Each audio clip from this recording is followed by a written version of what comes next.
I really wish I didn't have to make this video.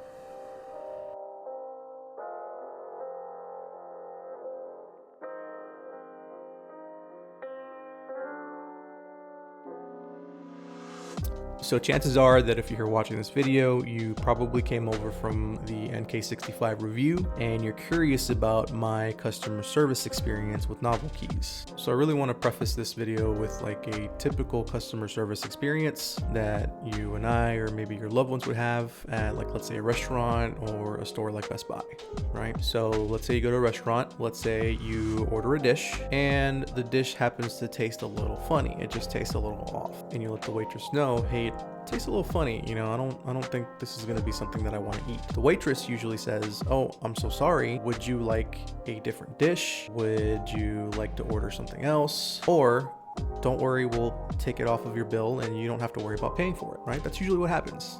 Let's say you buy something at Best Buy, and for some reason, when you open it and you start trying to put things together, start testing it out, something breaks or it comes loose and it just feels defective. You generally take it back to the store, they replace it for you. That's a typical customer service experience where you buy a product from a store that you like or a restaurant that you like, and then they make things right when things go wrong. That didn't happen with NovelKeys. Gonna try to make a long story as short as possible because, you know, just going into too many details tends to make the story drawn out. But I'll try to give you as much as I can in as little of a package as I can. I went ahead and picked myself up a black aluminum version of the NK65 on their most recent release of the black color. And day one, when the package arrived, I was super excited. I ran outside to go get my box to try to go ahead and put it together, test it out, and see how it sounded, right? I mean, people were hyping this thing up on YouTube and on the forums, and I was just really, really happy to get my hands on it. I wanted to hear what everybody was talking about.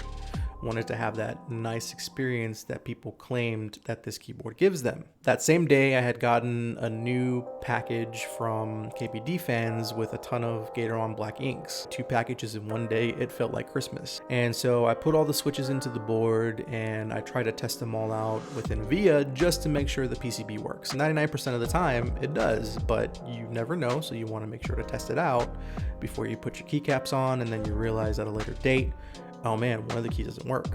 Best to do it as soon as you get the keyboard. Turns out that one of the keys doesn't work. So I'm thinking to myself, oh, it's probably just a bent pin from one of the switches. Let me just take it out, bend it back in place, and push it back in. Well, I take the switch out and it's not bent. Huh, it's kind of weird, right? The switch isn't bent anywhere and the key's still not working. Maybe it's a dead switch. I've never had a dead switch before, but let me put a new switch in there and test it out. Let's see what happens. Put the second switch in there. Still doesn't work. So I'm saying, oh shit, I got a scuffed PCB. Now I have to go through customer service. Now I have to wait for a new PCB to come in.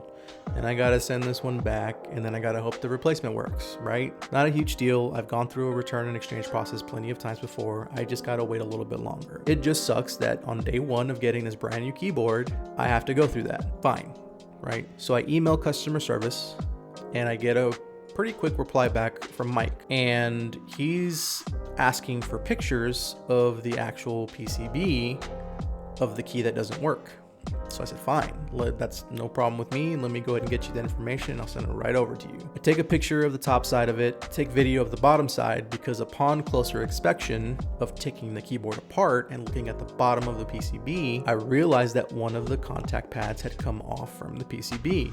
Not completely off, but you can kind of wiggle it and it comes loose. And you can kind of see that some of the other sockets didn't really look too clean either, right? Some of the other sockets kind of looked a little bit off, but they all work, so I didn't really think too much of it. And so I send him the pictures, I send him the video, and he comes back with, hey, this is probably not something you want to hear, but there's a little tiny scratch on the plastic where the KL socket goes into the PCB. So technically it's damaged, so you gotta go pay $50 to get a new replacement PCB. Sorry. And I'm thinking to myself, oh, wait a minute. This is day one of owning this keyboard. I literally put in 2 switches with 0 bent pins, and using a dropout for about a year has taught me that you got to be careful with how you insert switches because you can bend a pin and possibly damage the switch. So I made sure both times that I was doing it very carefully, and neither time did I ever have a bent metal pin. So that scratch wasn't the reason that this socket had come loose from the contact pad. But he wasn't listening. It seemed like in his head, that picture was enough evidence to just kind of say, hey, you know what? Regardless of whether or not the quality control from the factory was good or bad, this picture is all the evidence that I need to just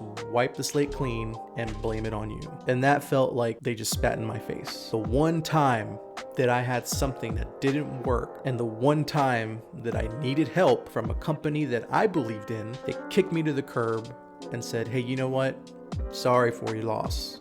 Go spend more money. Now, as an average consumer, as somebody who's spending their hard-earned money and not getting these units for free as review units, that's a big kick in the nuts. That doesn't feel good coming from a company that you try to believe in and want to love their products. A good company would be like, you know what? I am so sorry that that came to you the way it came. That shouldn't happen. Let's go ahead and replace that particular piece of your keyboard and give you a working PCB. That's what a good customer service experience is. I got the complete opposite. I got the type of experience where you can tell that a company cares more about money than treating their customers right and making their customers want to come back and keep spending their money with them. In my opinion, it was kind of a shitty move to just kind of kick somebody to the curb when any issues came about. So I reached back out to Mike and I said, hey, look, I wasn't careless with the keyboard. I made sure to answer the switches as carefully as I could, and there wasn't any bent pins. Please don't try to blame me for something that came scuffed from the factory. Please just try to help me. Like, I'm not asking for a full replacement keyboard. I'm not asking you to replace the case. I'm not asking you to replace the plate. I don't want, a second dampening pad. All I want is for you to let me send you this PCB back and get a good working PCB, so that I can use the keyboard that I spent my money on and paid you. And also, by the way, the same issues that Taya had from the keyboard that he was sent on his video with the strip screw. If you've ever seen his video of when he tries to take the keyboard apart to inspect it and show it off, one of the screws came out just fine, but the other screw was actually on too tight from the factory and it ends up stripping. And that's usually an indicator that it came on too tightly whenever it was put together at the assembly line. And he comes back with, sorry, still can't help you. By the way, you're probably trying to unscrew it wrong. This is how you properly unscrew a screw. And at that point, I started getting pretty upset because I felt like what he was telling me was kind of condescending. Look, I've worked in the IT industry for about 10 years. I'm not an idiot.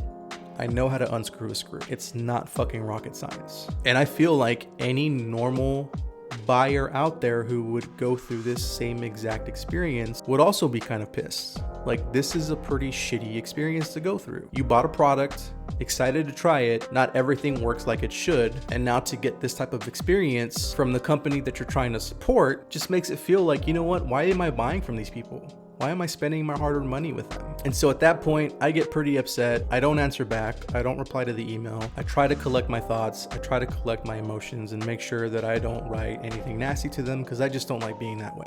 And so I let a few days go by. And after a few days go by and I gave it some really deep thought, I said, you know what? This is really shitty.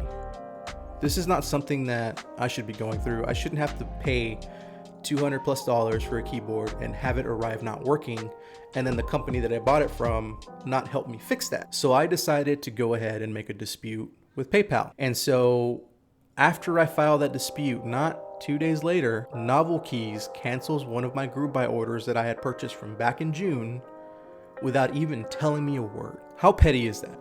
First, you send me a product that doesn't work from the factory. Second, you don't want to help me and tell me to F off and go spend another $50. Act condescending when I tell you, hey, there's other problems with this keyboard. And then lastly, you decide to cancel any open orders that I have, still supporting you, out of spite. Now, in my opinion, if that is not bad business, I can't tell you what is. And I can clearly say at this point that I will no longer support NovelKeys and any of their products. I will not recommend their products. Anything that I have that's NovelKeys will probably sit in the drawer forever. That shouldn't be happening to anybody, whether it be me, whether it be another normal buyer, whether it be someone who's, a big time YouTuber. That shouldn't happen to anybody. Anybody who has problems should be having a good customer service experience, not something shitty like what I experienced here with them. But I feel like it is my job to let people out there know that this did happen to somebody and that the same thing could possibly happen to them. Let me know in the comment section whether or not you think I was in the wrong, if I was overreacting, or if you think NovelKeys did a pretty shit job at customer service. I'd definitely like to hear what you think. As always, thank you so much for watching. Thank you for your time. Until next time, peace.